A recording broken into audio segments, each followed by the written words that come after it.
भगवद गीता षष्ठ अध्याय ध्यान योग अध्याय 6 ध्यान और योग साधना का मार्ग परिचय।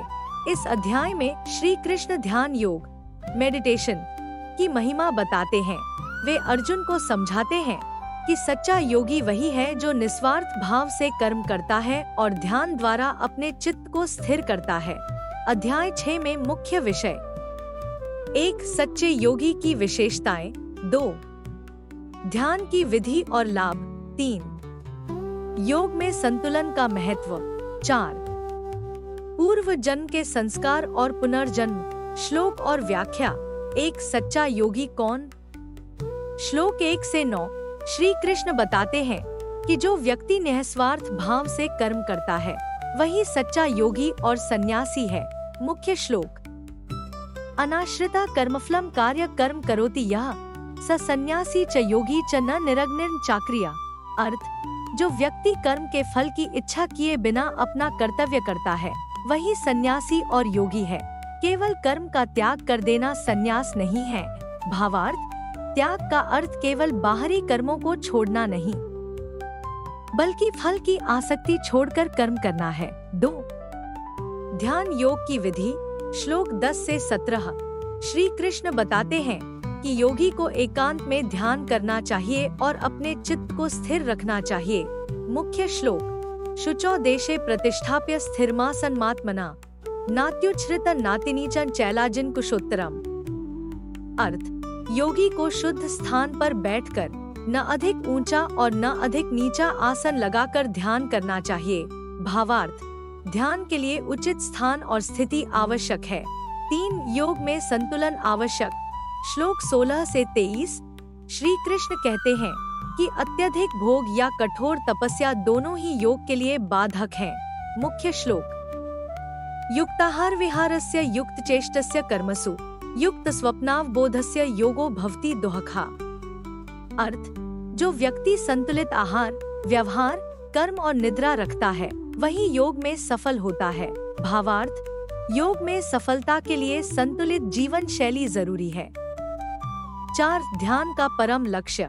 श्लोक 24 से 32 श्री कृष्ण बताते हैं कि ध्यान द्वारा योगी परमात्मा में लीन हो जाता है और आत्मा परमात्मा में एकता अनुभव करता है।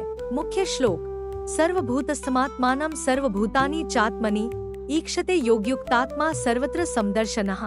अर्थ, सच्चा योगी सभी प्राणियों में आत्मा को देखता है और आत्मा में सभी प्राणियों को देखता है। भावार्थ, सच्चा योगी सबको समान भाव से देखता है और आत्मा परमात्मा की एकता को अनुभव करता है। 5 योग में पुनर्जन्म और संस्कार। श्लोक 33 से 47 श्री कृष्ण बताते हैं कि जो व्यक्ति इस जन्म में योग में पूर्णता प्राप्त नहीं कर पाता वह अगले जन्म में अच्छे संस्कारों के साथ जन्म लेता है और पुनः साधना करता है। मुख्य श्लोक। प्रयत्नाद्यत्मानस्तु योगी संशुद्ध किल्बिषः अनेक जन्म संसिद्धस्ततो याति परां गतिम। अर्थ, पूर्व जन्म के संस्कारों से प्रेरित होकर योगी इस जन्म में भी प्रयत्न करता है और अंततः परम गति को प्राप्त करता है। भावार्थ, योग साधना कभी व्यर्थ नहीं जाती। यदि इस जन्म में पूर्णता न मिले तो अगले जन्म में अवसर मिलता है। 6 सबसे बड़ा योगी कौन?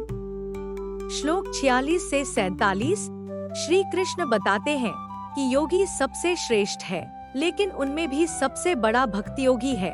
मुख्य श्लोक। योगिनाम्पि सर्वेषां मद्गतेनान्तरात्मना श्रद्धावान भजते यो मां समे युक्ततमो मतः।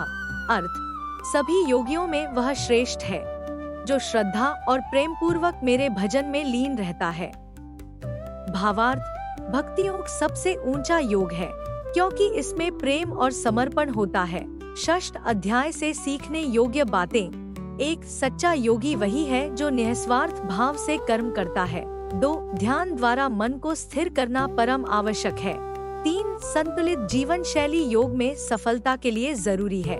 4 आत्मा और परमात्मा का एकत्व समझने वाला सच्चा योगी है। 5 योग साधना कभी व्यर्थ नहीं जाती, अगले जन्म में भी इसका लाभ मिलता है। 6 भक्ति योग सभी योगों में श्रेष्ठ है। अगला अध्याय 7वां अध्याय ज्ञान विज्ञान योग। ईश्वर का ज्ञान और उनका स्वरूप। अगर आपको हमारा ये वीडियो अच्छा लगा तो प्लीज सब्सक्राइब करें, लाइक करें और शेयर करें। Thank you for watching the video.